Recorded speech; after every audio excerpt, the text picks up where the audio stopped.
बिस्मिल्लाहिर्रहमानिर्रहीम। अस्सलामुअलैकुम। आप देख रहे हैं 1/1 न्यूज़ HD। खबर शामिल करते चलें। फैसलाबाद क्रिकेट मेले में RPO 11 और सज्जाफ राइडर्स के दरमियान फाइनल मैच खेला गया।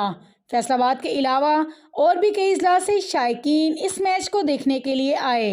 वहाँ हमारे सीनियर सहाफ़ी अजीज़ भट्ट मौजूद हैं। जी अजीज़, क्या सूरत हाल है, हमें तफसील से आगाह कीजिएगा। जी बिस्मिल्लाहिर्रहमानिर्रहीम। सबसे पहले तो हैप्पी लैक ने ये जो टूर्नामेंट का इनेकाद किया है, ये बहुत ही ज़बरदस्त इवेंट जो है वो सजाया है फैसलाबाद में।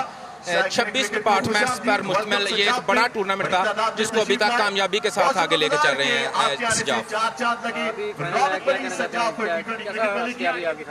जी हमने अभी फाइनल के लिए ज़ाहिर बात है तैयारी अच्छी है, सजाफ की बहुत अच्छी टीम है और इसी तरह RPO फैसलाबाद किंग्स जो हमारी टीम है, हम अभी तक जो है वो अनबीटन है इस टूर्नामेंट में और अल्हम्दुलिल्लाह तमाम लड़के फिट हैं, भरपूर फॉर्म में हैं और इंशाल्लाह ताला आज ये फाइनल मैच जीत कर अपने नाम करना टूर्नामेंट अपने नाम करने की कोशिश करें। आसिफ इस्लाम साहब आपको भी वेलकम।